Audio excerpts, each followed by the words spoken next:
don't know. Wait, can you curse? Yeah. Oh, I feel some like people are like weird about wait, that. really? There's people that you can't curse? I guess like live radio maybe would be that. Yeah, that's true, honestly. But I have to like watch it out, and then sometimes I like, I'll like rewatch things, and I notice that it gets like bleeped out, and I'm like, oh my god, I feel so bad. So I always have to ask. But I haven't done many podcasts. Okay. I do like Zach Sang. I watched your Zach Sang one. It's great. Yeah. He's great. I did Call Her Daddy too. You did Call Her Daddy? I did Call Her Daddy. I didn't see that one. It was crazy episode. And I was just like really anxious about it just because like it's like a pretty it's like is it sex oriented like at the end? It wasn't like that much for me. But again, like I'm not really like a sexual person. So I feel like it was like really like mental health based, and I feel like she really like turned around like the whole theme of the podcast for me, and it was just really nice. Yeah. Well, Call Her Daddy completely shifted. Like I remember Call Her Daddy was actually the very first podcast I ever listened to at all. Like before I listened to podcasts, and it was through two girls, and now it's like a full. Now she's like Diane Sawyer. No, it's like a completely different thing. Full thing. She has a full production, and I was just like, whoa. It was serious, but it was so good. She's really great at like talking. No, she is. Well, she has good research. Like whoever prepares her questions, but maybe she does. Like I don't want to take that away. Alex is great. Alex is super cool. Yeah. Well, this is Nessa Barrett. Nessa is a singer and I guess TikToker. Would you say TikToker? You're like. I don't know. I don't even have social media on my phone, okay. So probably not. Do you not post? I do post. But everything, Bree's like right here. Do you post for her? Yeah, everything. Okay. And I have control over all of that stuff because it's like the only way I can like interact with my fans if I'm not touring. And I also have like creative control issues. In what sense? I just like when it comes to like my Instagram. I have like a whole, I'm very OCD, and I have like a whole app. Oh my God, feed preview where, I do that too. And so I have to like make sure like my whole theme and my feed looks good. Like even like down to like the captions. Like it's like, I don't want, normal. And I don't want people to like think that it's like not me and like not my brand. So I have to like keep up with that in that sense. Yeah, I think that's just like liking aesthetics. Like that would drive me insane if my feed was like off in any way, because you have to look at that every day. No, yeah, and like Brie almost kills me sometimes because we just dropped like a Tour Diaries trailer for like this docu-series that we've been filming. I'm so excited about, but we posted it and there was like a border on it. Oh my God. And I got so mad. And I was like, delete it, like repost it.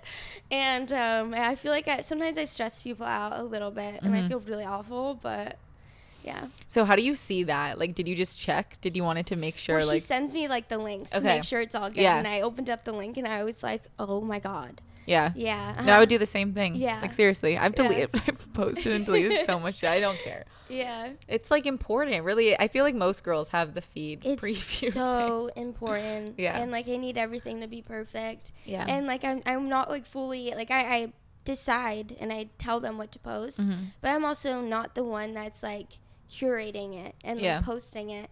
And so in that sense, I don't really have control to like go and like delete it and like edit things and fix it. But maybe that's a blessing, honestly. Yeah. Because it's like that's probably why you deleted social media in a sense, was just like the fixation stuff. Yeah. How long has it been off your phone? Ooh. What would you say? Like 3 or 4 months. Yeah, 3 or 4 months now. Damn. I was doing I was heavily like getting into a point in my life where I was really trying to like work on my mental health and like my lifestyle and like just be a better person for myself. And I realized that me being on social media was not something that was healthy for me. And I like scroll endlessly in like comments and I go on like deep dives because I'm so worried about what people are saying about me and anything like that. And so I would just read hate comments all the time, and I realized that it was just like depleting my mental health and like my self-confidence. And I was about to go on tour, and I was like, you know what, like I can't afford to be on tour and performing every night and seeing comments or videos that are gonna upset me, you know. when it was life-changing. Honestly, no, I bet it is. So have you seen like any of your like tour videos, or you haven't seen any of that? I mean, like Bree shows me on the phone. I think it's exciting. No, it is. And I only get showed like the good things. But yeah, I mean, some of them are like, it's really cool to just watch. Yeah. Like what kind of aspects of like deleting social media, like what has like helped you think? I've taken breaks, and I feel like I'm on drugs sometimes when I literally don't have social media on my phone. It's really crazy, but what you have to, once I got to a certain point, I was like, I don't need this. You realize like how much of it, like none of that stuff matters. It's like a virtual world. It's a virtual like world, and you get lost in it. And like I was just like living like my life, like, and like seeing what's in front of me and the people that are around me, and I don't care what anyone else is doing. I'm not comparing myself or like anything like that. And you just realize that like all of that stuff is just like so fake, and it doesn't mean anything. And so I think it was a really crazy like perspective shift for me personally. So do you post, this is like a random question, but I'm curious, so do you post like any TikToks or that kind of stuff, like anything like that? So I think I have a creative team, and Bree, I mean, she she does all my shit, and she kills it. But yeah, usually when I am doing like my rollout plan for like a release, and so we were coming out with a song in like 2 weeks. And so I've, had to make some stupid videos to just like promote it in a way. And they try to come up with like cool BTS videos and like any other like concepts. How has it been not having TikTok? I go to bed early. That's like the biggest thing. I go to bed early, and I don't like, because I would like get lost in it and watch videos for hours, and then I look at my phone and it's like 4 a.m. and I'm like, where did the time go?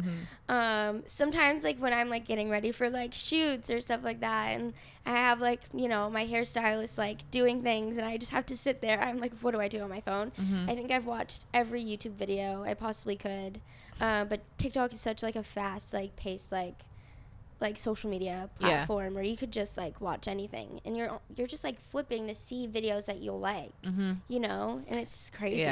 It's impossible not to like that's the whole thing. Like if you're 80 years old, like you'll find your thing if you go on it enough. And like there's a lot of funny videos, and I think it's so funny.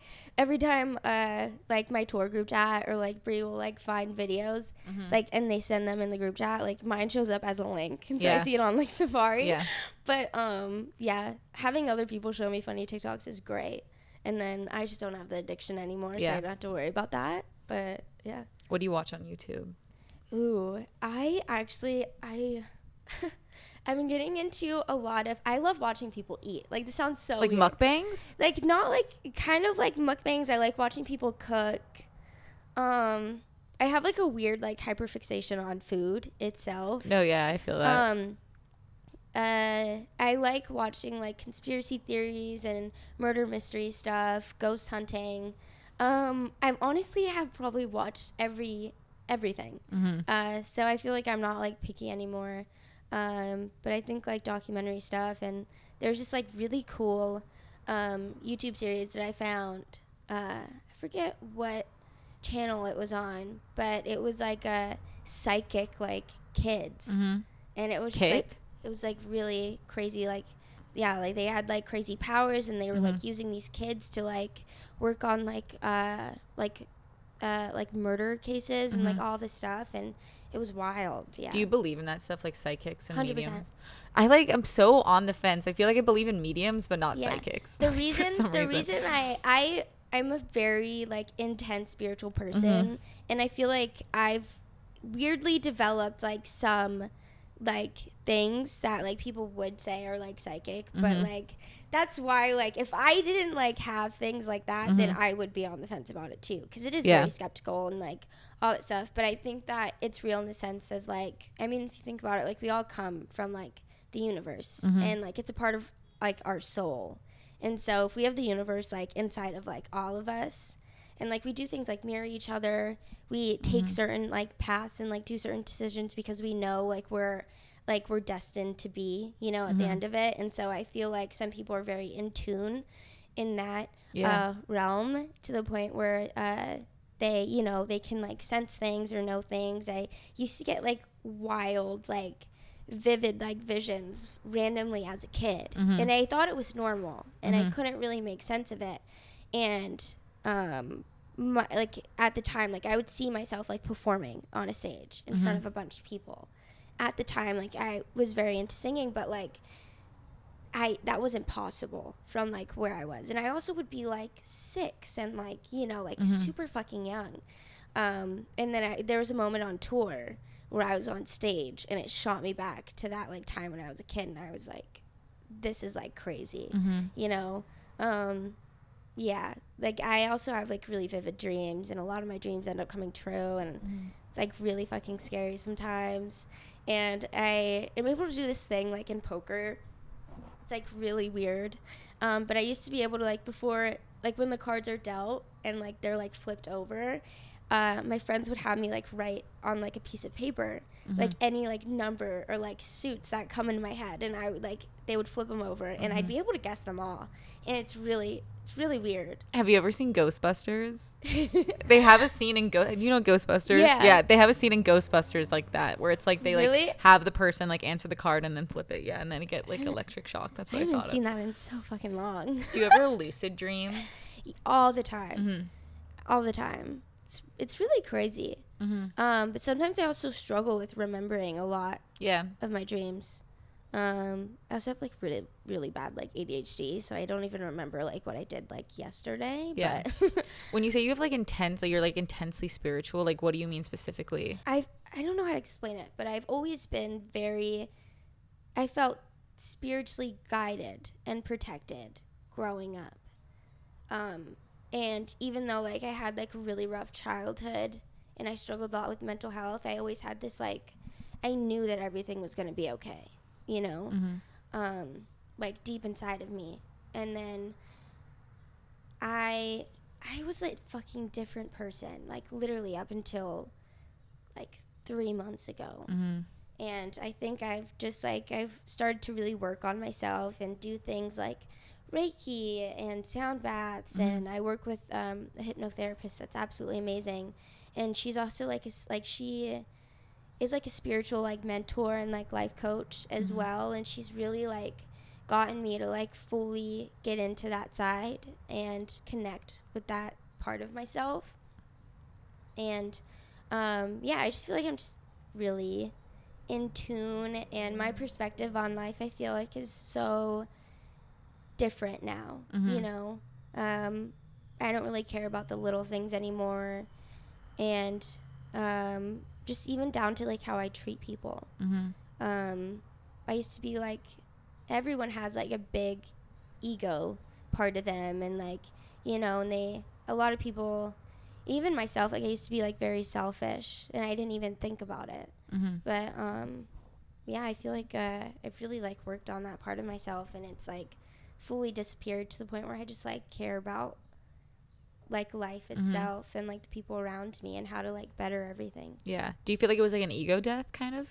100%. I did a lot of like inner child like shadow work. Yeah. And I think I just like randomly, the tour was like really life-changing for me in that sense. My perspective, I had like a shift of like reality. And it's honestly been like really eye-opening and like great. What was your like belief system passed on to you as a kid? Like what was it like? How did it start?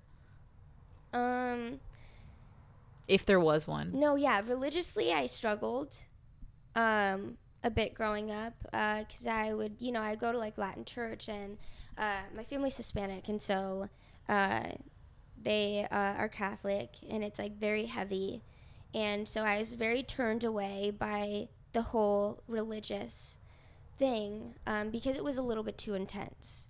When I was struggling with mental health at a very young age, a few of my family members thought that, you know, I was possessed by the devil, or I had some sort of like demon and like that sort of sense. And I felt like there was a really strong ignorance in that, you know, type of like religious belief to, you know, people actually struggling.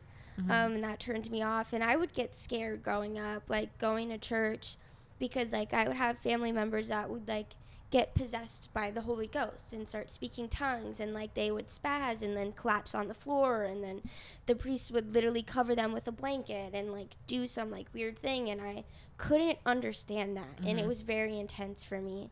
And then but it turned me away. I think I became like an atheist for a while, and I was like, and I also was struggling, and I was like, I don't believe in anything, because like life sucks, you know, and like bad shit happens to everyone when like they don't deserve it. But then I think there's really big difference in being like religious and having faith, you know, because like I've read the Bible and like I've studied it. I think it makes sense, but I don't think that like, I think that it has to be way easier than like actually like following things, you know, like there's a bunch of rules, and I don't think that that's fair, because we're all human, and I think it's all about like your personal connection with that, you know, sort of stuff, and like you deep down being a good person, having a good heart, you know. And I think as long as you just believe, then it's like that simple, and you talk to him. But I was very turned away by the religious thing, and honestly I think that it's still, you know, everyone can believe in like whatever, and like everyone has their God, but I think like it's the same God in the sense, you know. And I don't even know like what God I'm talking to, but I know that there's like something. And so like I don't really like hate on anyone's religion, because like you don't really know what it is. But I think that's when it comes to like Christianity and Catholic itself, just from my personal experience, I've realized that it's very controlling and intense, when I don't think it should be. Well, you would think like if God, like I don't know like what my belief system is, to be honest. Like I don't know if I believe in God. We weren't brought up religious, but like if there is one, like, which is maybe there is, like I would believe he's sophisticated enough to know like the human condition. Like maybe not everyone's gonna get baptized, for instance, and I agree with you. I think if all religions are going to the same God, I do believe that. You know, like it has to. I think people make it like way harder and confusing than it should be. You just have to believe and like have faith. In something, and that, like, you know, God, it's like higher power, the universe, like whatever it is. And I feel like every religion has that in its core. What years like were you kind of nihilistic between, like, where you just didn't believe in anything?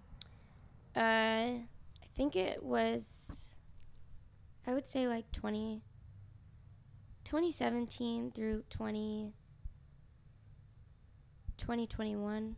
Was like your family members thinking you're possessed, was that like the catalyst to that, or like what kind of pushed that? That kind of turned me away from it, but I also believed that they were just wrong, you know, and they had it all confused back then.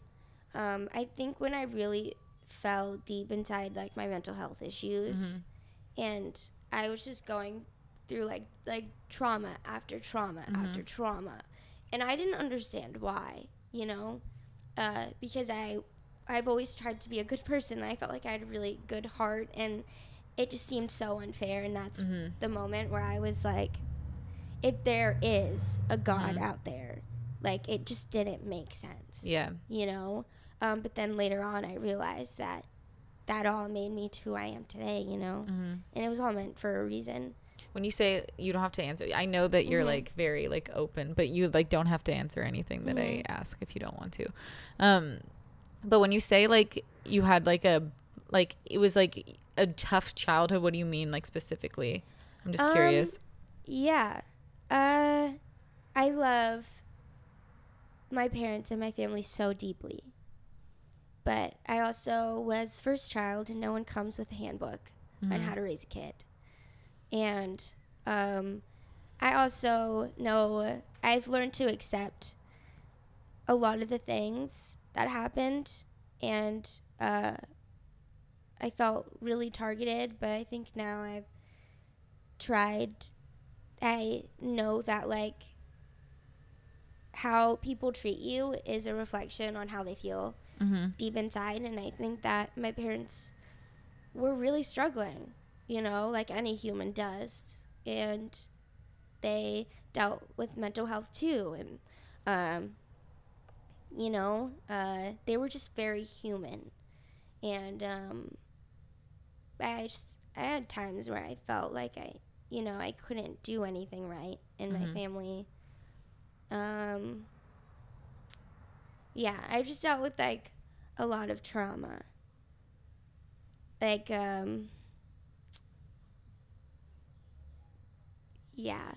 And it really stemmed a lot of my mental health issues. But I think, I feel like I just can't really, like, detail it or talk about it because I've forgiven them. I love them so much, so I feel like it's just hard. But I've also kind of, like, learned how to, like, detach myself from, like, all of that like happened. What do you mean by detach? So I do hypnotherapy, and I go into, like, hypnosis, and she works with my trauma through my subconscious, which has been life-changing. And your subconscious is that's what holds all of your trauma most. And honestly, it holds things that we don't even remember and that we've, like, blocked out, you know, because it's too much. And she has dug really deep into mine, and we would start from, like, you know, something that I struggle with today, and she would pinpoint a specific memory, like, as a child that, like, triggered, you know, how I think today and, like, why I feel the way that I do. And she does this thing, like, we do this thing called reprogramming, and we'll find, like, these certain significant moments in my childhood that did, like, a whole chain reaction effect in my life, and she would reprogram them differently, you know. And so say there was a certain situation where I got really yelled at and I felt like I was really unloved by my parents, she would reprogram it in my subconscious as them holding me and telling me how much they love me. And it got to a point where when I remember those, you know, I remember my trauma and I remember the specific things and moments of my life that happened, but I'm not attached to the feeling that it made me feel anymore. Because, like, in my subconscious now, I feel it as a light moment because she was able to reprogram it. And honestly, I didn't even know that was a thing. No, seriously, I'm just like, what the fuck? No, I was really like, what the hell? Yeah. Like, I had no idea that it was possible, and I'm very skeptical about a lot of things. So I'm like, I was like, I'm really fucked up. Like, is this, like, really gonna work? Like, this is, like, yeah, it's, like, really traumatic things that, like, but it did. And I'm like, it's really weird. Yeah. I've for tour even, like, I've finally been able to talk to my family that I haven't for, like, years. Like a distant family or immediate family? Like, immediate family. Talked to for years. How long didn't you talk to them? I ran away when I was 17 to come out here. Okay. Shut the fuck up. You ran away? Yep. I got That's so badass. I love that. I was, like, 17 and it was, like, 1 a.m. and I bought a plane ticket for 4 a.m. Fly across the country to LA alone. Had no idea what my plan was. Had no idea. Were you still in high school? Like, were you still enrolled in school? Okay. So did you just stop going? I graduated high school. Okay. Luckily. But yeah, I just up and I left, and I think that was really big, like, moment for me where I like I've never really believed in myself to the point where I'm like, I'm gonna do this. Yeah. I've always had, like, an urge to do things, but I didn't have, like, the confidence to, like, have the follow through. But I just did it. Yeah. And I was like, fuck it. And like, that changed my life. And, like, I wouldn't be here, I don't think, if it wasn't for that. Yeah. And it's like that where like social media came in, because I know that's how you started. Like social media was before that. Okay. Yeah, I was in high school and I was just posting like a random teenager. Never wanted to be an influencer. That's just not who I am. And I was just posting as any teenage girl would online, and it just happened to some sort of like gave me a platform, and I just gained like in a very short amount of time I gained some sort of like responsibility that I wasn't used to, and also like growing up, like I only wanted people to like me. I didn't get attention, you know, I didn't get praise like until I was not used to that, and it was like really crazy in the moment, but I took it and I ran with it because I was like, this is my way out, you know. I had no idea how I was gonna be able to go to college. I didn't want to go to college because I can't learn in the traditional like school structure at all. I had like a lot of concussions that really messed me up mentally, and my ADHD was like super bad, and I didn't know how I was going to pay for anything. I couldn't do sports anymore, and I played academy soccer, and I had to get a scholarship from soccer. That was the only way I would be able to do anything. And so but when this happened, I was like, oh, this is my chance. I always dreamt about moving to, you know, Hollywood and being in the entertainment business. I wanted to be a singer. I didn't know how that was going to happen. I'm like a random like girl from New Jersey, you know, that no one really liked at the time. And so, yeah, when this happened, I was like, this is my way of getting out of my town and like making it out, and getting in front of people and finding connections in order to get in the music industry. Yeah. How many siblings do you have? I have a younger brother, and oh my God, now I have a younger half brother. I think that's like not even one yet. Are your parents divorced? Yeah. Okay. Who remarried? Yeah, like they weren't even married. No, who remarried? Like of your parents, like who's had the my step dad. Kid? Okay. My dad. I don't think he's even married either. I don't know. Yeah, my parents are like weird in that sense. Did you stop talking to your brother in that move as well? I always had a soft spot for my brother Julian, and my mom, because she's my mom. You know, no matter what, no matter like what's happened, like she's my mom, and yeah. So I've always had a soft spot. My dad, I had no communication with whatsoever. None of my step siblings. Like, not my stepmom, my grandparents, like, a lot of my family I cut off. That was the only family that I had some sort of communication with was my mom, and my brother. But it was like I wasn't like a daily thing, sometimes not even a monthly thing. It's changed now. Like, yeah. Do you talk to your dad now? Damn. Yeah, which... Like, I'm telling you, like, hypnotherapy works. No, that's great. So that was 2017 till this year. So 6 years. Okay. Was it? No, it was, when did I move out here? 2017 was 2020 I moved out here. Yeah. So it was like, yeah, 3 years. Actually, maybe even 4, because when I was back home, I didn't really, but, like, absolutely no contact. Yeah, it was for... Was it the kind of, like, cutoff where you like didn't think about them, or did you think about them? I think I just had a lot of resentment and confusion, and I didn't understand a lot of things, and yeah, and like coming out here and like even seeing some my friends at the time that had like their family out here, like this whole thing was really hard for me to go through by myself. You know. And so I think it was more of just like, I wish that it was different, but now luckily it is, and it makes me so happy. You know, I finally feel like I have family. Yeah. a family that I always wanted. So it's like really comforting. Yeah. Damn. And that's all hypnotherapy. Yeah. Like that's what's like chain reaction to you like reaching out to them. Yeah, you just have to do a lot of like inner self work, you know. And I worked on myself for a year, like very severely. And you have your ups and downs. You have moments where like you don't want help anymore and like all this stuff. But yeah, for tour, I was like, I have to get my shit together.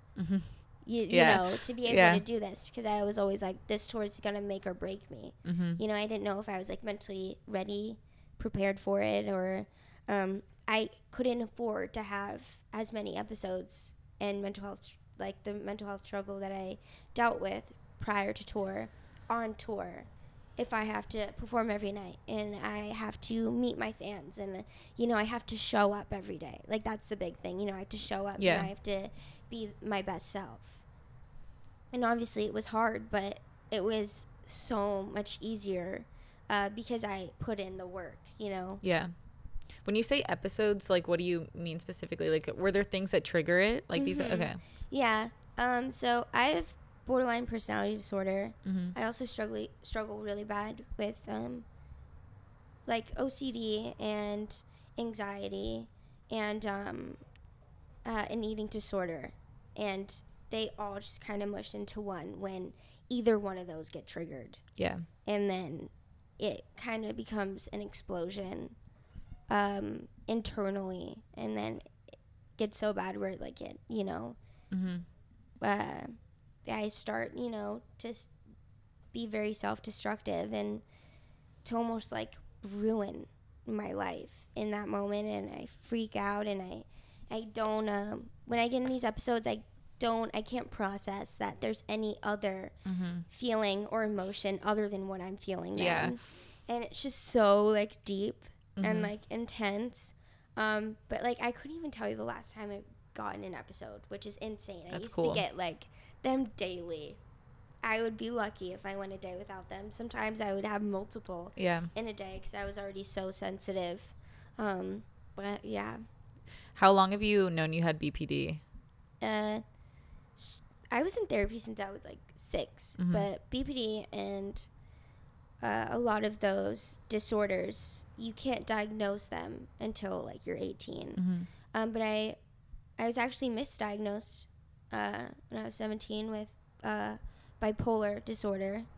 I feel like everyone starts getting misdiagnosed as something first. It's like it's the whole and it's always like, bipolar for some reason. It's so common because I think that like a lot of the people that are making the diagnosis are just picking the one that's easy and common. You know, and they're like, this checks out. And they don't really they don't dig enough to do the research and, you know, actually find like deeper things that would make more sense. But I was like, yeah, sure. I started doing research and I was like, this isn't me, you know? It wasn't me at all. That was like a really hard moment in my life because I was like, am I crazy? If like you know, the only thing that they say that I could have is this, but I don't feel like that, you know, I don't have those symptoms. I was like different, and it was really weird, but I got a lot of clarity when I got re-diagnosed again, because I went to a different person. I got a whole psych eval and went through that whole process, and I got diagnosed with borderline personality disorder, and it made sense. And when I talked to my mom, she was like, I knew you had it the whole time. Like even before I came out here, like she was like, I always like figured, you know, you had that. And it made so much sense, but it's really crazy. And I tell Bree this, I don't even think I have it anymore. Like, I think that I have, like, certain traits, but I think that I've done so much self-work, and the way that I view life is so different that I don't deal with it daily, and it's not a part of me anymore, which I think is, like, the best thing that's happened to me. Yeah. It could have been because, like, BPD, it's, like, they say, like, they're, like, women in their, like, 40s or whatever, it kind of mellows out. Like, if you're in a stable, like, relationship. If you, like, do the work. Yeah. You know? I also, like, I haven't been in a relationship recently, so maybe that's it, because I know relationships are so triggering. It could be the opposite too. It could be like complete stability, or it could be triggering. That is true. But like, yeah, I don't know. It was so crippling. And like, they say it's like a chronic illness. Like it's BPD? Yeah. Well, if you feel like you don't have it now, like in my head, I'm like, in a good sense, like maybe you didn't have it. Maybe you were just like a traumatized kid, like just dealing with it. I feel like I for sure have it, and I probably still do. And if I hit rock bottom again, or I have come up with a traumatic moment, I feel like I'm very self-aware now, which aids me. But I feel like, and sometimes, you know, I see like random hints of it coming out. If I get frustrated with things, I also take meds that help me, but I feel like it's not in a sense that I don't have it. I think it's in a sense under control kind of thing. It's under control right now, or it's somewhat lying dormant, you know. that's fair, honestly. That's interesting. I have a couple friends with BPD. And it looks different on everyone. It's so because it's not like a chemical thing. It's all trauma based, you know, and everyone has and like, genetic a little bit, right? Yeah, and everyone has like their own, you know, things that come with it. And it like ranges from like severity too, and everyone has different triggers. It looks so different on anyone, which I think that's why it's so hard to diagnose. Yeah. Considering like the fact like you're so open, like talking about mental health and stuff, like does this help like expressing yourself, like do you think, is that like why this, because you're very good at it? Some people like can't talk about it, you know. I have to be real, because if I'm not vocal about how I'm feeling, I feel trapped inside. And I think a big part of it is that I just want to be the person that I wish I had when I was younger and when I was struggling. And I just want to help people. Sounds like so like cliche, but it's like I really just like I care, you know? And like, what am I doing if I have like this platform and I can reach a pretty big audience if I'm not doing it for good and I'm not being myself? I think like if you're authentic and you stay true to yourself and, you know, all of that stuff, then I feel like it can really take you a long way, you know, and I won't have to like get lost in it, because I feel like that'd be very damaging for me. It's also healing for myself personally too, which I love, because I get to make music that I make as therapy. You know, it just makes my life so much easier. And I feel like I can really help a lot of people while helping myself. When I first saw you, like I like saw you on TikTok, so I didn't like know like you made music or anything. And there's so many like TikTokers that like put out music like this and that. But I heard it was like, I hope you're miserable until you're dead song. And I remember thinking, no joke, I was like, oh, this girl actually has like a passion for music, because it's a good song. And like I've heard so many TikTokers like make songs and they're just like not authentically into music. Like they just put their name on something, or they're not like truly passionate about it, or like they don't maybe have like the talent for it. I don't know. There's a combination of things that couldn't work out. But it was a genuine, like I've literally like there was like a 3 day, I like run songs to the ground, and that was one song that I literally loved for like 3 days straight, and I like literally listened to it over and over. I love that song. So I was like, she actually has like, you can make a good song. Like that's a real like artist to me. Yeah, so I mean, I was very heavily into poetry and songwriting growing up. I didn't do well in like traditional therapy, and so that was like therapy for me, and it was very healing in that sense. And my dad, he produces. He's a like rapper. He's a rapper. Yeah, he's like, Shut you know, fuck. in his, like could I search his music? Oh like, my god, no. It's just like it's he's very I honestly think that he has very genius aspects when it comes to music. Yeah. And so I felt like I've at a very young age, I was adapt that ability. I mean, I like learned how to use like engineering softwares, and I would like help him record when he's in the booth. And I grew up with a studio since I was a kid. And so I was constantly introduced to music, and I saw it being my dad's passion, and it became my passion too. And my mom as well, she was just very heavily educated on music itself. She loved music. I feel like music was such a big thing for my family, you know, and I grew up listening to everything under the sun, like from the Eagles and the Beatles, and from like Amy Winehouse and Prince and Lauryn Hill, and like it was just like, you know, I got like a very deep connection and love for that, and I also saw it as like what it was so real, and I think that's why I have to make the music that I make, because it's real, and music is so real. And I feel like everyone has, you know, their own career and like their own I guess way of making music and their own sound, and you know, whatever they want to talk about. And I feel like now in today's society, I feel like we've lost a really important touch on like the realness of like music. And what do you mean by realness? Just like beyond like the superficial things that like we can talk about, you know, about society. Like unfiltered, is that what you mean? Yeah. I think that there's a lot of songs that are really good songs, but I'm like, I miss when people are really talking about the real things that are going on in the world and in their life, because that's like that's the music that I like to listen to, and that's music that means a lot to me, because like I feel very connected to it. And what do you mean specifically by that? Like which songs or which music like do you respond to that you respect?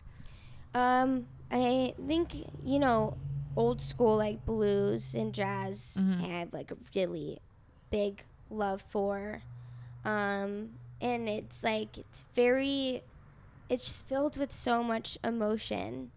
And I recently I've loved Amy Winehouse since I was like a baby, and we recently watched the Amy documentary, and that's the music that I miss. Like she took her poetry in real life situations that she was going in at the time, fully wrote her songs and came out of it, and in that moment it was so real for her, you know, and that's why like it hit so many people the way that it did.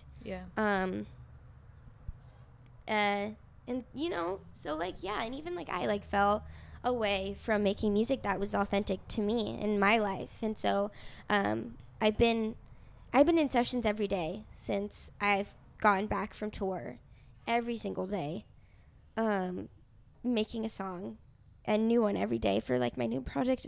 And I will talk about, you know, whatever's going on in my life, and if there's a certain lyric, like I won't let anything that I don't relate to in that moment be a part of the song and be a part of my music now, you know, because I need it to be very vulnerable and like true to like who I am. Because that's also like those are the songs that I'm gonna like love forever, you know, and these songs are forever, and I don't know which ones I'm gonna have to play for the rest of my life on tour, you know, and perform. And if I've had songs that I feel like I don't really connect to, and that you've put out. That I've put out, and it doesn't really feel right or as well as my other songs that I, you know, am really connected to do when I like perform, you know. That's an interesting complex, actually, like not liking your own music after it's out and then having to still perform it. It's a struggle. Bree's smirking over there. But you could like veto, I guess. You could just be like, I'm not. No, are they the popular ones? Sometimes I can't. Sometimes I really can't veto when I'm like, I'm not performing this. I'm not performing this. I think the one song that I got away with was my song La Di Die, that like I made with my ex, and it's like, what's it called? It's called Lottie Die. Lottie Die? Yeah. Okay. Lottie Die. And like that song like is with like my ex-boyfriend, and so like I'm not gonna play it. Yeah, that's fine. Yeah. On tour. Yeah. Yeah, because it's just like weird. Mm-hmm. But yeah, like it's funny that you like love I Hope You're Miserable Until You're Dead, because I got to a point where it's like I don't have hate for anyone. Yeah. And I feel like that song is just like it's a really angsty song. It's a very like crazy song, and so like when I am not in like the place in my life where I don't feel that way, it's hard for me to convey and like perform those lyrics. It's like violent. It's like very violent. Yeah. It's very violent, and but it's also like because like we make it like the encore of my show, which is fun because I finish my set list, I walk off stage, and I'm just on that like adrenaline rush where I'm already aggressive as is, and so I just go and I play I Hope You're Miserable Until You're Dead, and so I feel like that's the only way that I'm able to like get through that song, and do that song.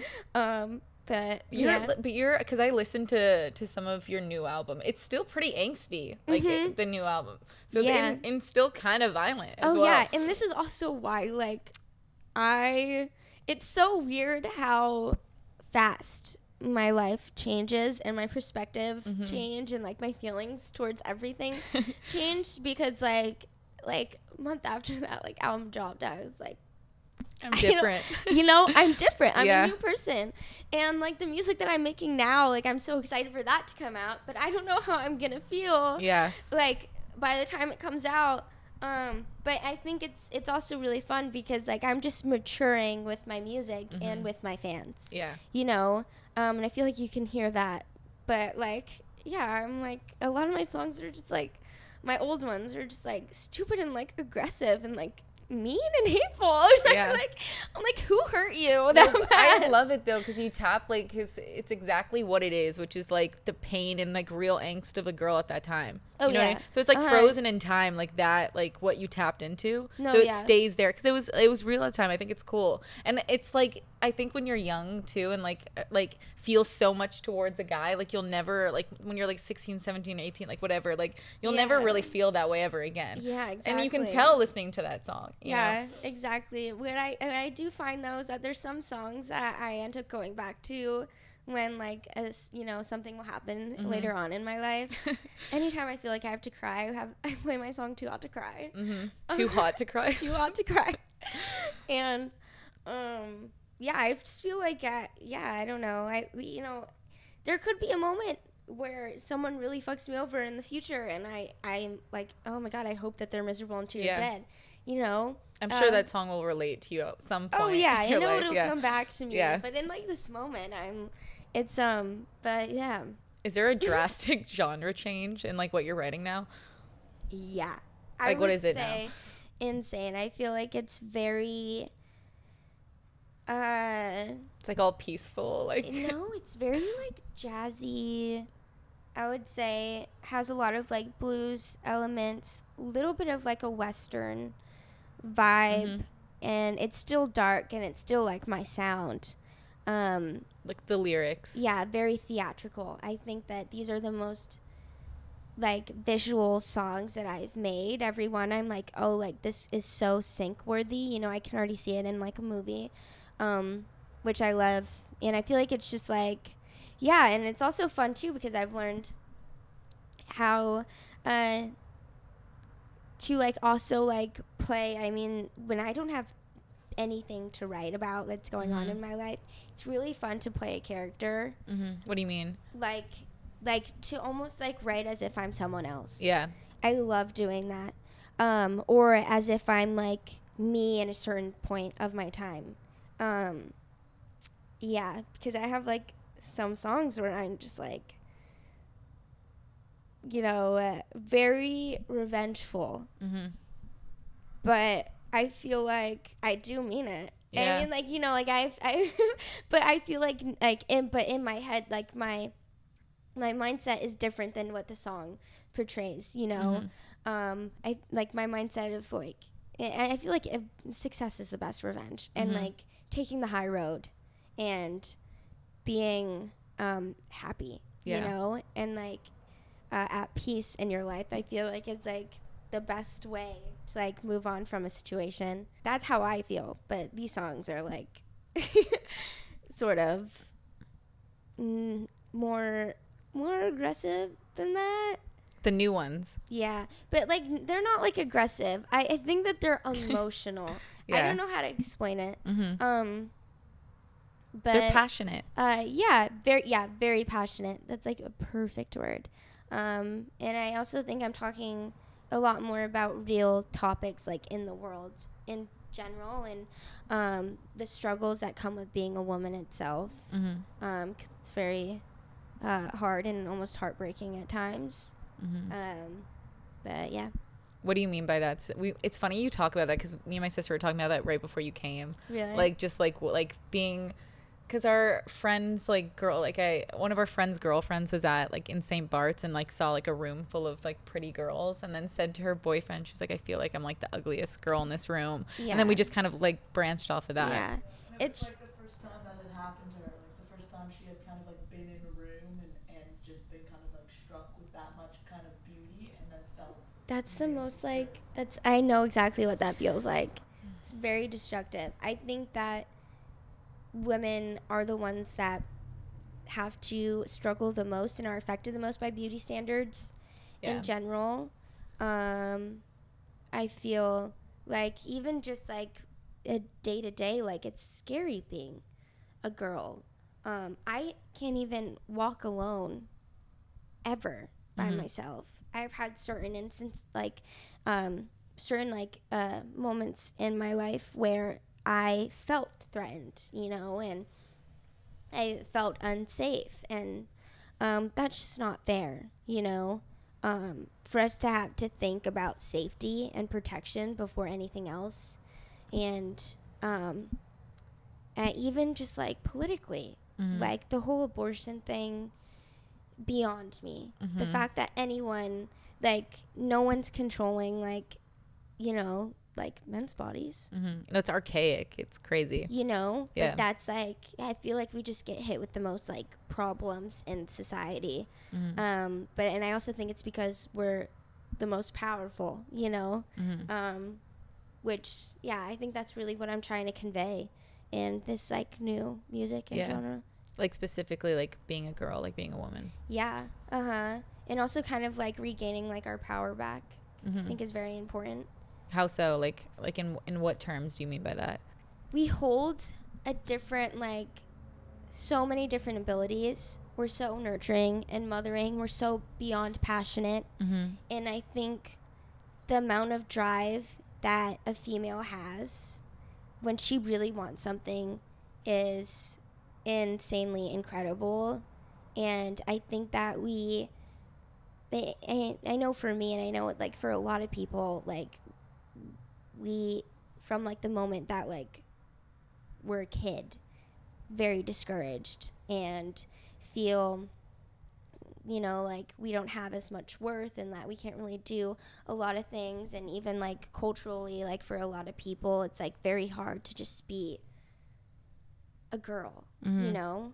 And I think that like if we kind of like, you know, I honestly, I like to think that it's only because we can do more than they want us to, or that, you know, because I honestly feel like women would obviously take over the world if like we got a chance, but I feel like we're just so like, you know, there's a lot of like suppression going on, and like just like society like struggles that are bullshit and like unfair. And I think that a lot of people just forget sometimes that everyone's human.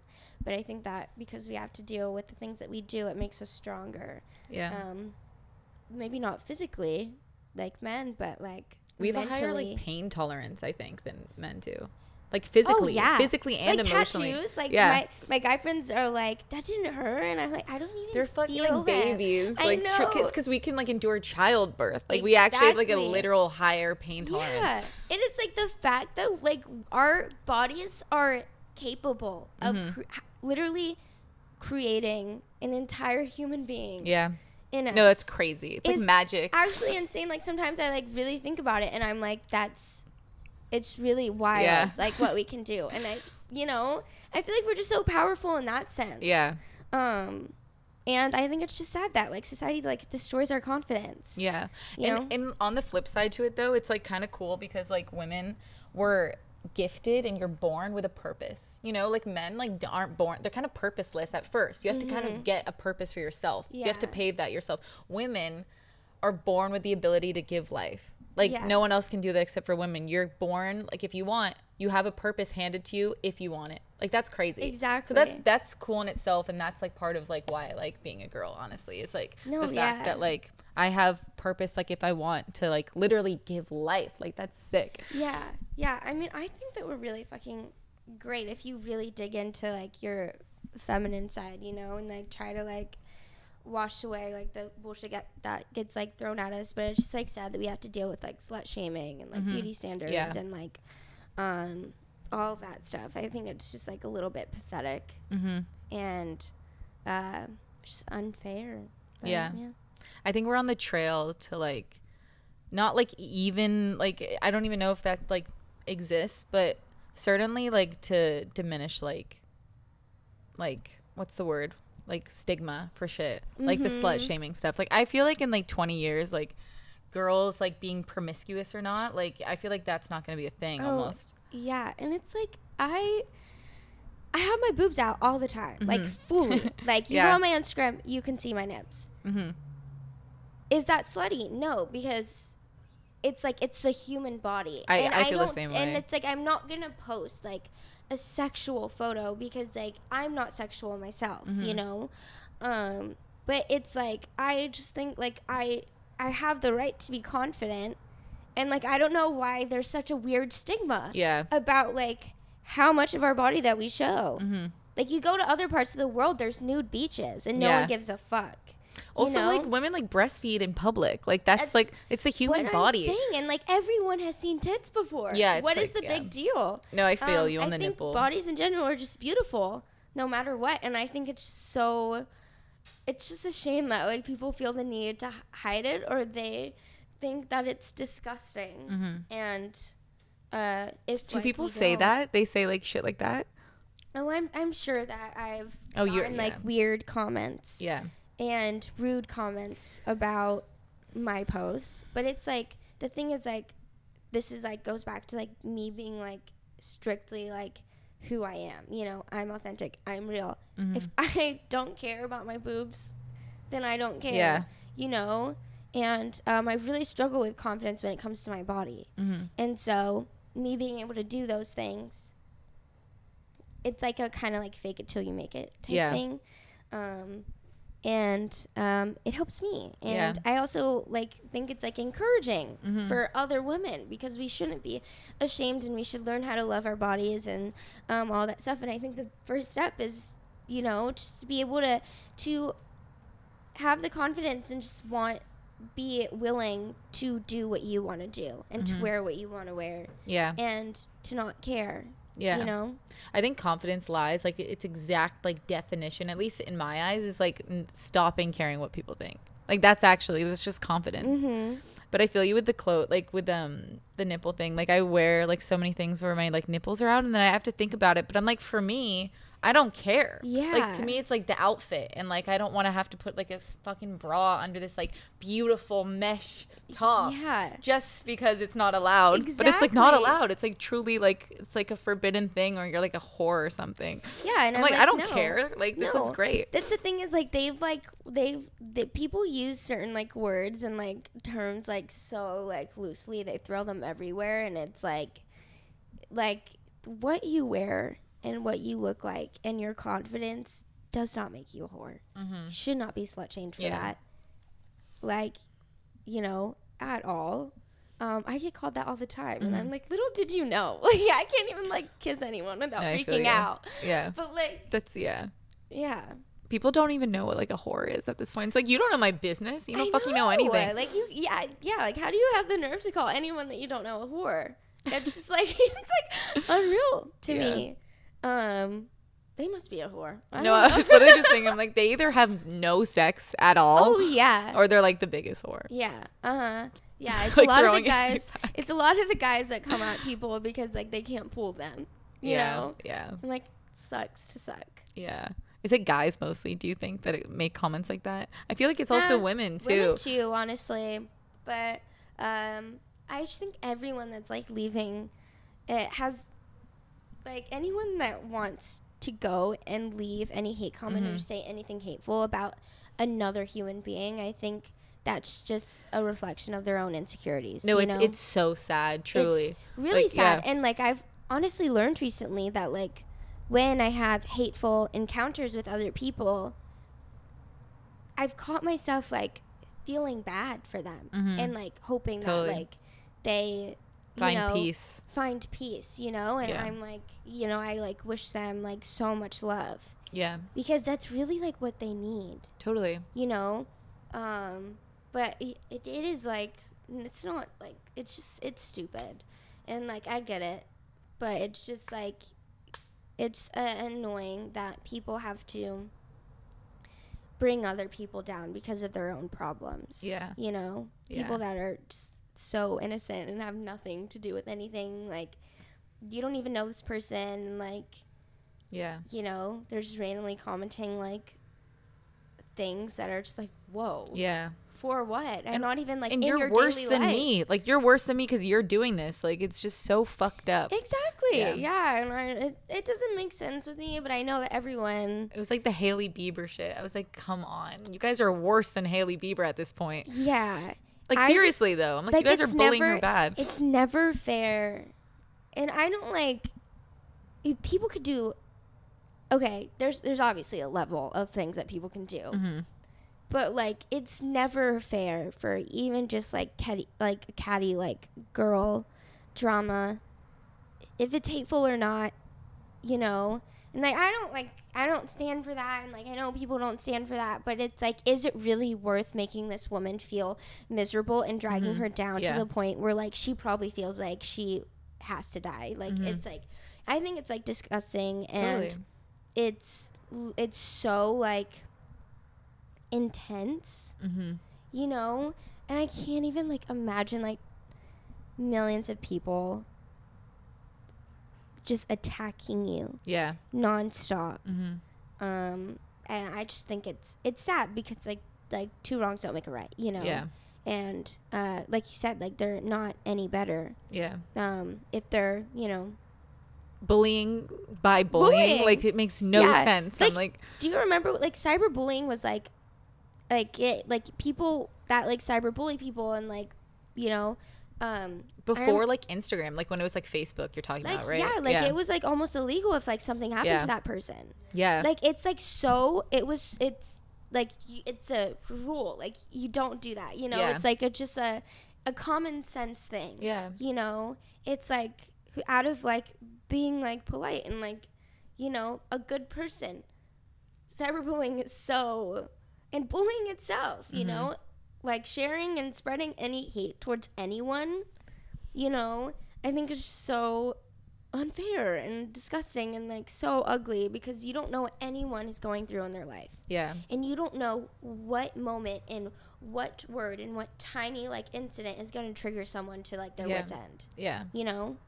Something I always think about too, like what I think people forget is like most people, like not everyone, but most people are like decent people. Truly. Like that's like, and people just forget that and just want to like make you like an evil, like canceled, sinister person. But it's just like, no, it's such a lazy train of thought for me. And I'm just like, you guys just like, this is less about the other person and more of just like an enjoyment to like express your own like self-hatred. Yeah. There's I think society loves being extreme nowadays. Yeah. Everything is taken to the highest extent it possibly could. You make one mistake in the public eye, you're a fucking villain and a terrible person. Yeah. And you're like a bigot and like you deserve nothing in this world. Yeah. And it's like, but it's like, and the people that, and it's like some mistakes, you should take accountability for them. I myself, you know, like it's like, you deserve certain things and certain consequences. That's what comes with having mistakes and making mistakes. Yeah. But that makes you more human, not less of a human. And I feel like a lot of people forget that. Like everyone lives life the same as anyone else does, and like no matter if people have different struggles and they have different like upbringings, and like some are less fortunate than like others, like we still carry very strong traumas. Like shit happens to everyone. Like even if it's not the same or not as intense, like in everyone's life, like everyone goes through fucked up shit. That's a part of life, and I feel like a lot of people forget that. And I think it just becomes like a selfish thing. Like it's like everyone thinks like me, and like you know my life's so bad and all this stuff, and they kind of forget to like start like realizing and putting, like, people don't put themselves in other people's shoes anymore. Like I think that there's a lot of lack of like compassion for others. Or no one wants to take the time to understand. At all. And I think that's like the big thing. Like they just jump to the gun. And they're like, or you know, because that's easier. Like that's easier. It requires less intelligence to jump to the gun. Exactly. So because of that fact and that fact alone, most people will do that. And it will take like people who have a little bit more of a deeper understanding of the world to go like, maybe there's more to this. And also too, it's like more, you think like it's more entertainment and more thrilling and exciting if someone's an evil person compared to, oh, like they actually made a mistake. Like they're just like us. You know? So I think people have a hard time like seeing themselves too. Like they'll leave a hate comment and they still, or like they do bad things in their life. People have a tendency, like it's actually like human behavior, to look at themselves as better than they are. They like kind of neglect their shadow of themselves. 100%. So people do that. People like will be so nasty and so cruel in their life, or like bully Hailey Bieber for like 2 weeks straight or whatever it is, but still look at themselves as like total just human beings, because that's how we're wired. We literally have a hard time seeing ourselves as non-moral, even when you're not. But it's something to take into consideration, like and people bullying and whatever, like this is, it's just or like being a really insane like social justice warrior in like a vicious way. I'm like, these are all just ways in which your shadow, like the bad parts about you, has a platform that you feel justified about, but it's actually the worst parts about you that's coming out. Like this isn't healthy. But it's like disguised in all of these things of like, I'm defending Selena Gomez is one way, and like billions of ways this can come out, or it's like I'm defending my political party, and it's just like interesting to me. I'm just like, people don't see themselves truthfully, and that will never change either. So they're very like unaware with like their own actions. I hope to believe that everyone grows out of it in their own time. But we can pray. It's like, not the case. It's like I pray for a lot of people. But you know, it would make life so much easier and like full of like so much more love if like they just like could chill. I'm like at a point where I'm like just accepting it. I'm like, they'll never change. Only a fraction of these people even care about self-growth, even care about like change, like, and truly, and like, and those people might not even change, the ones that care. So it's like at this point, it's like I've just looked at it, I'm like, most people will never understand, and like they'll never 100%. Try to understand, and they'll be like this forever, and they'll always believe the headlines, and that's just life. Like it's like the masses of the world will always stay the same in a sense. You know? And it's so fucking true. I don't know, I fucking hate it, and I think that you just have to get to a point where you know, like you have to accept it and like not care, and then just be like, as long as I'm being a good person and I'm content with the decisions I'm making and the person who I am, and I have peace in my life, that's all that matters. And like I'm doing good, you know, and you just accept that not everyone is at that point in life. If they ever get there. I'm so cynical. I'm just like, it's not gonna fucking happen. But like, honestly, it's kind of it is not guaranteed. No.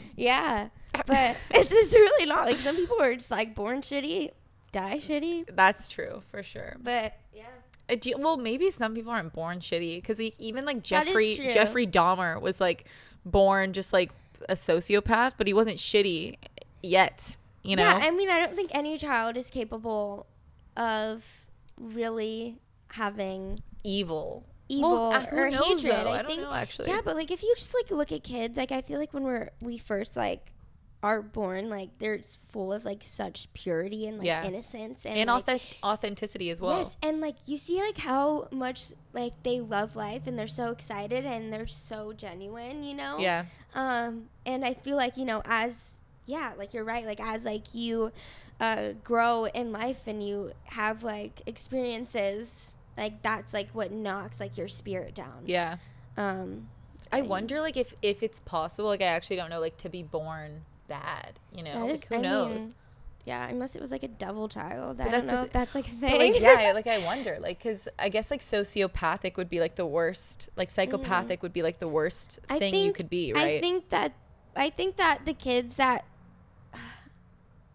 I think that if you could be born bad, I think it's just like born with like a severe mental health issue. Precisely, you know? Yeah. Which it would be like psychopath, right? Yeah, or like those that have like very severe, born with like very severe like anger issues or like ADHD, like rage, even is like, you know, very impulsive and that would suck to be born with anger. Like no one's even fucked you over yet and you're just fucking mad.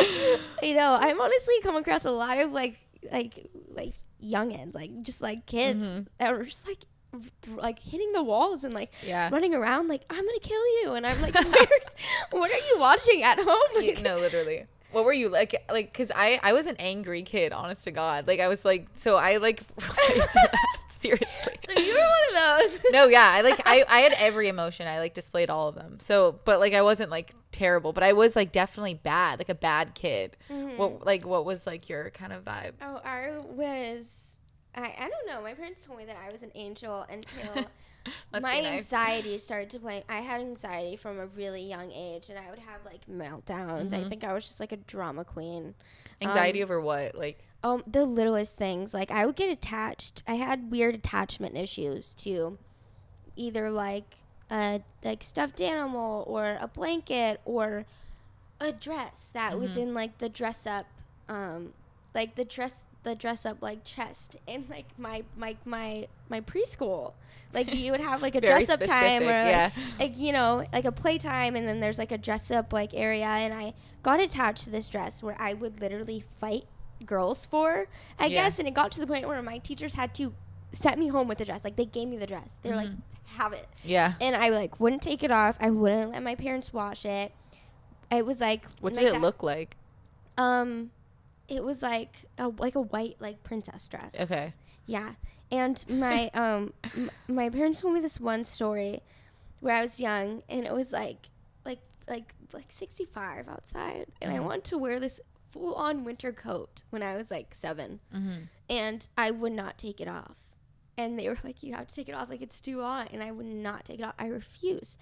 I was screaming, kicking, crying. Who gets attached over a coat at like 7? Like it was just so random. And I like, it got to the point where I ripped the buttons off of it, and I like had like full meltdown. But yeah, I was like one of those kids where like I would either get triggered from like I had like attachment issues. Would you say like needy? Were you like a needy kid, like needed more attention? I feel like I've always been very independent, and my parents also like a lot of my family and even like the people that I'm around today, like they feel like I'm like an old soul. And I talked to my mom, and she was just like, I was able to talk really early, and I could like sit and have like full on conversations with adults at like the youngest age. And I was just like very like wise and mature, like as a kid. Like I would, like she was like, you're like 4, like walking around and like talking and like being able to like look adults in the eyes and handle an adult conversation is just like odd, you know? And I think that I've spent more times with adults than kids. I don't think that I like, you know, really was fond of like I don't think I remember like having many friends and hanging out with kids, you know? But like compared to my brother, like I watched him grow up, and he's a full on like boy, like he's like a child, you know, like he has friends over all the time, he plays video games, all that stuff. Like I wasn't like that growing up, which is like really weird. But then I would have like random like meltdowns. It kind of reminds me of Matilda. Like, just like all our friends were adults. Low key, it's just like weird. Like, yeah, my mom was just like, yeah, she was like, I don't know like what you were as a kid, but like you were like, yeah, she thought I was like I've been here for like a while. I think like when you're like able to talk to adults at a young age, I think it's just like a spiritual thing. Like, I think it's just like some people are more tapped into their unconscious than others. Yeah. Have you ever looked in to life path numbers? No. I've heard like some stuff about it. Like, I remember my friend was really into like 3333 or whatever. Like, she like double threes, and like that was like our dad's like old house, and she was like, so like this means something. Like, and I like, that's the only thing I know about it. Yeah. So like, yeah, it's because I see angel numbers all the time. All the time. But and I think astrology and zodiac signs and like your moon phase when you were born and like all that stuff, and how like this, you know, just the way that the stars align perfectly, I think is so interesting. And it honestly makes so much sense. And it gives you a lot of clarity on your life and comfort. But I discovered this thing a few years ago, maybe like a year ago, I don't know, called life path numbers, and it's kind of revolved around the idea of reincarnation. And you have like 9 lives, you know, and each life path that you have it's each lesson that your life consists of, you know. And then you have to like keep going and learn all of these lessons in every life. And once you do, and even some, like if you don't really learn the lesson or, you know, all that stuff, then you repeat it until you do, and that's kind of like what that is. But mine coincidentally is life path number 9, and so I'm basically on my last life. Wait, how do you know? Like, how can you tell that kind of stuff? You calculate. It's very interesting. So my birthday, for example, is August 6, 2002. And so you take the number. So it's 8/6, 2002. And you add each number individually. So you would add like the 8 and the 6 and the 2 and the 2. Is this like numerology kind of? In a way, yeah. Okay. And so I get, I think I get 18 when I get 18 when I have that, when you add all those up, and then you keep adding until you get one number. And so if I had 18 and then I add the 1 and the 8, and then I get 9. Okay. And then there's also different like varieties of like, say if like you're a life path 2, you can also be a life path 2 / life path 11. So like you're a life path 2, but if you're the 11 version of life path 2, like you have different character traits and like attributes and like a life like life desire than like you know like the traditional life path too. So it's very like interesting. But there's a lot of like musicians that are life path 9s that I looked into that I look up to, and it's like insane. And it's also all about like, my life path is all about like trying to like help the world and like do good, and like you're very like nurturing and like wise, and you try to share your intelligence, I guess, from like your past lives that you've, you know, all the wisdom that you've gathered from being here, and using it for good. And I think it's just like really crazy to think about. And honestly, like you read things and it makes like a lot of sense, and like you struggle, like my life path number specifically struggles with a lot of like family trauma and childhood trauma in the beginning, in order to like, that's like the one thing that's like really like big. And just like relationship struggles is like, you know, learning how to properly love people and to be loved by people. So it's just like really crazy, because like you look in that stuff and it's like, wow, like it almost seems like everything was meant to happen for a reason. If this is like my 9th life, and I read it and it's like everything that is destined to happen to people that are life path number 9s has happened to me, and I acquire these like character traits and personality things. Like, it's very interesting. I think it's honestly more in depth than your like zodiac or any of that.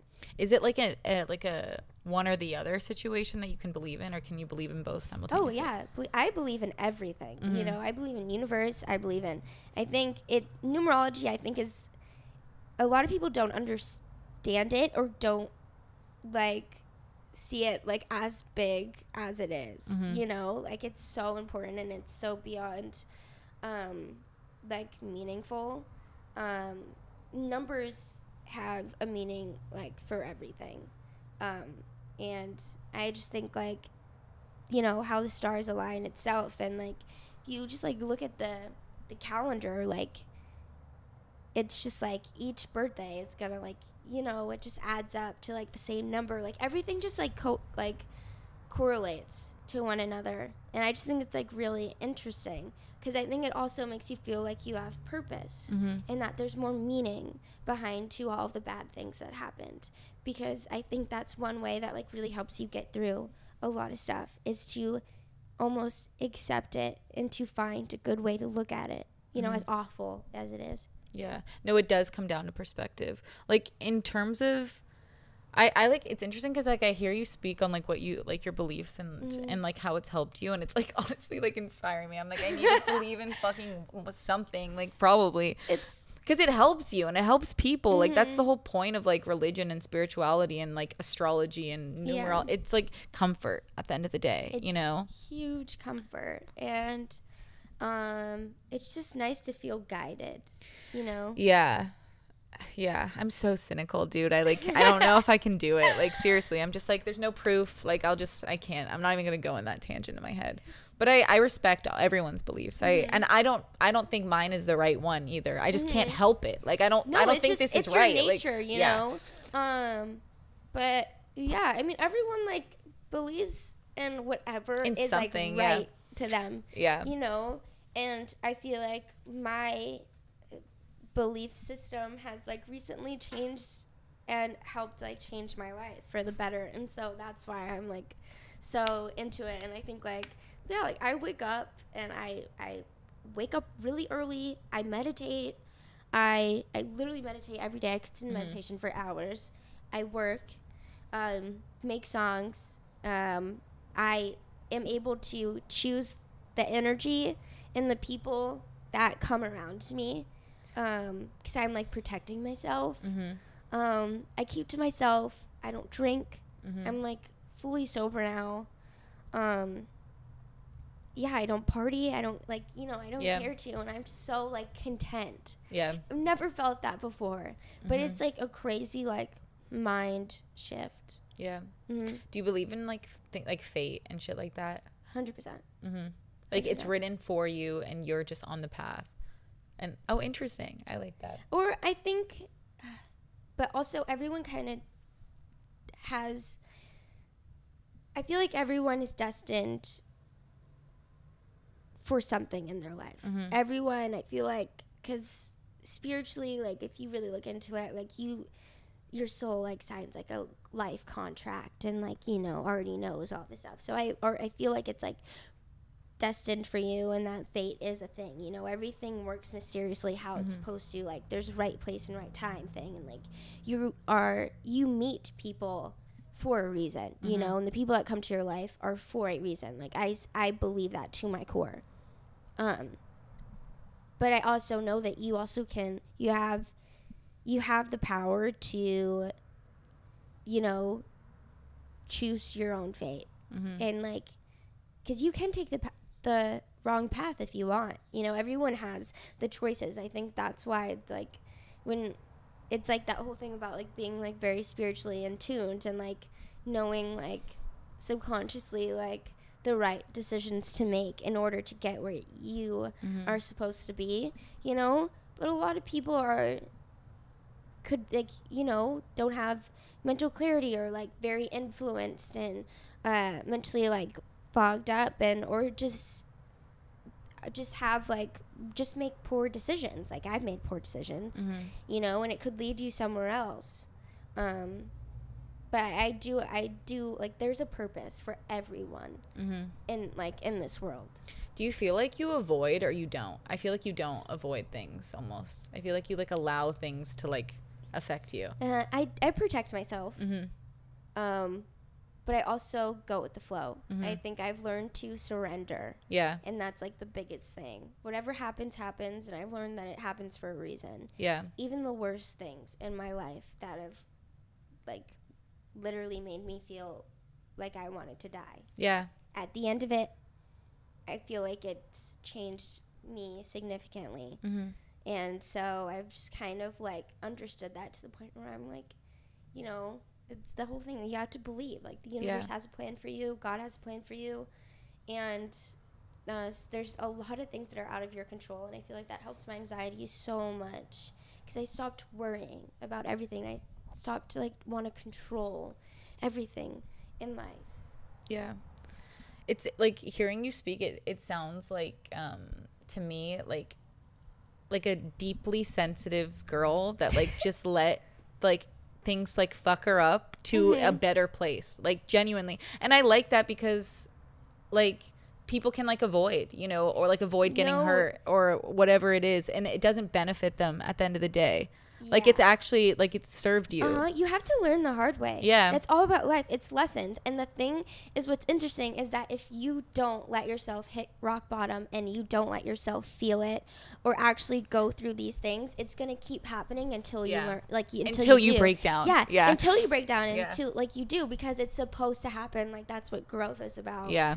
And so, but yeah, it's like it's really all about accepting everything in life. It's true. Which is the hardest thing. Yeah. No one wants to do that. No, it's the worst thing ever. It's accepting things. Yeah. It's so hard. But and obviously like I feel like it's a lot easier for me because of the life that I have. I'm a lot fortunate enough to be grateful for things like that and to be able to surrender and be okay with surrendering because of the life that I have. Yeah. And because I know God forbid, like if I was still where I was back home, like in New Jersey, and, you know, this wasn't my life now and I wasn't able to like do anything that I dreamt of doing, like I would never, ever be able to understand that. You know, I would never be able to understand that everything happens for a reason and that like it's good to surrender, because it would have made no sense to me. But I think like I have lived and experienced shitty fucking things in my life, changed me for the better, and everything slowly coming the way that I have dreamt it to. You know, it's just like it's really crazy. And so I feel like that's why it's like so easy and lucky for me to like believe in that way, because like right now I'm so fortunate and I'm so blessed. But yeah, I guess like it's like the good faith has been like, because that's like good, like you can believe in God when it's like when you've been rewarded almost. Yeah, exactly. Like when you have like, it's like that's my proof for me. Yeah. Because like I look back and like everything that I've prayed about, when it was meant to happen for me and I was ready for it, has come true. You know, and He has like given that to me, and I do feel like I have been gifted in so many ways, and I feel so lucky for it.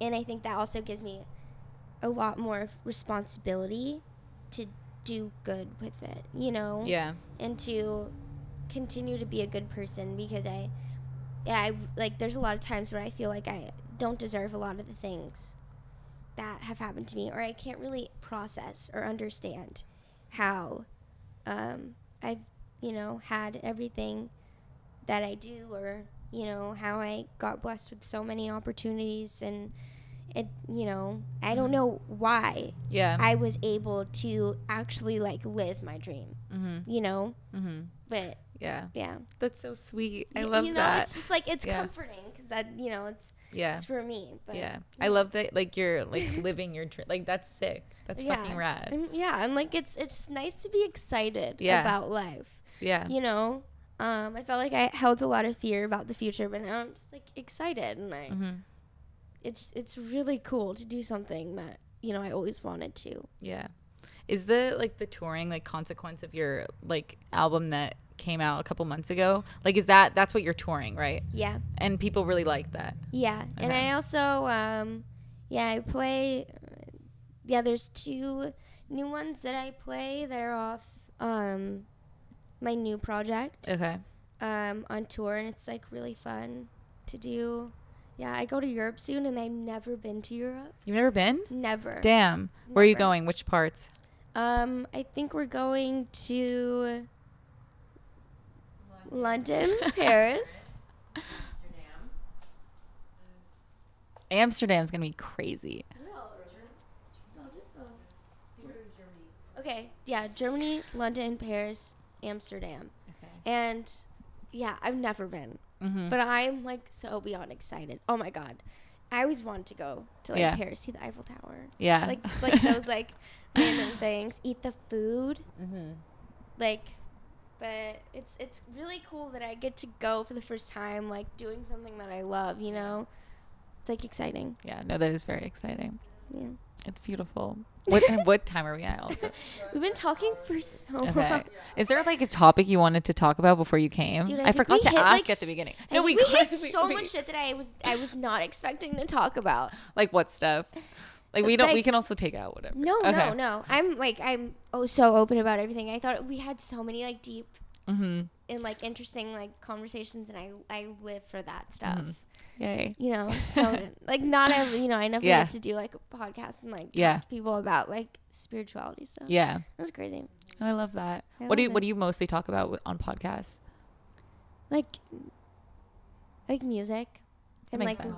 Music, mental health. Mm-hmm. Yeah, music and mental health. No, I loved this discussion. Like, I was it was just. This, and I was like, this is it's just so interesting. It's like real, you know. Yeah. And it's not about like, it wasn't about like drama. Everyone likes to ask me about like drama, and I love that. I don't even. Yeah. I don't know like what drama there is. Yeah, like. No, but I love that. Like, she's like one of the first person that I like talk to, and like I don't get asked about like my ex relationships and my past relationships because I'm like, oh my God, here we go again. But this was like an actual like meaningful conversation. Good. I loved it. I'm glad. Hell yeah. I mean, we could like talk about another subject, or we can end it here. What do you? Whatever you feel. Is there something you want to talk about? I should have asked at the beginning. I didn't. If you want to talk about American Jesus at all, what is that? Oh yeah. Well, let's talk about it. I am coming out with a new song, American Jesus. Where did the title come from? Like, oh my God. So I love, like, I think like the top to like use words in my songs, like me and my producer make a joke about it, is like kill, die, cry, God, Jesus. Yeah. Like those are the words that I use the most. I wanted to write a love song that was very interesting, and it's like kind of like falling in love with like your bad boy, like modern, like American Jesus, like in like today's society. It also had to do with just the overall feeling of, because with people that at BPD, there's a thing called like your favorite person, and I think when you first like fall in love with someone and you over like romanticize them as a person, and you idolize them and you obsess over them, and like they're like, you like give them a God complex. And I think like that's like what the whole song was kind of like meaning, you know, like I think it's absolutely absurd to compare someone that you are falling in love with to Jesus. But I think it's very interesting, and I also like writing about, you know, weird and odd things that usually aren't like said, and I think it's kind of fun to be a little cryptic, you know. No, I agree. What's like what's like the tone of the song besides like the meaning of the title? Oh my God.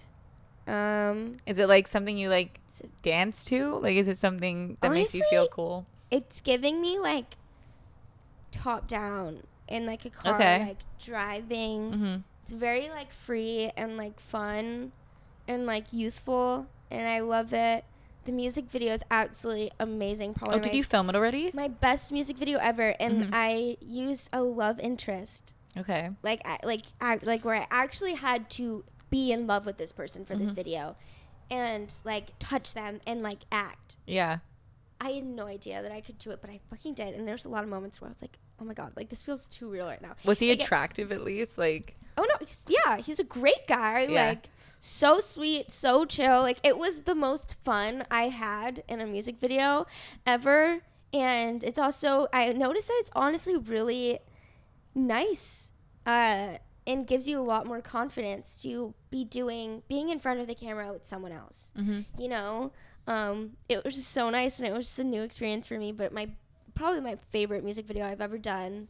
It was unreal. Like it looks like a Western like love story like movie. Like I'm like so excited. Does it say like the end at the end kind of thing? Like that's what I think of with Westerns. Low key, that's actually a great idea. But yeah, I don't know. There's actually a really cool like Easter egg or like a weird like cliffhanger moment. It'll probably say to be continued. Yeah. Okay. Yeah. Yeah. But there's like a cool. It's like it's very storytelling, and that's how I love my music videos the most, is like, you know, to actually tell a story and to be very visual, because I'm an insanely visual person. Yeah. And so it's like really weird, but like when I'm like writing my songs and I'm recording them, like I see like what the song is, you know? And it's just so amazing to see it come to life. But I'm so excited. I think people are gonna like it, and I think people are gonna think it's like really weird to see me with a guy like that, but it's kind of cool. Did you cast for him? Like I remember my friend did a music video and she had like a full casting, and I went. And it was like it was like American Idol. Like she had like a whole lineup of guys, and I was like, this is insane. No, yeah, it was the whole thing was really last minute, and thank God. Like we had a few people that ended up you know, that didn't like fall through. And it was just like so last minute, but like him and his team like responded like the night before. And we're like, you got to be on set at like 7:30 a.m. Yeah. But Nessa did like select. I did sent like 2 months prior. I sent a list.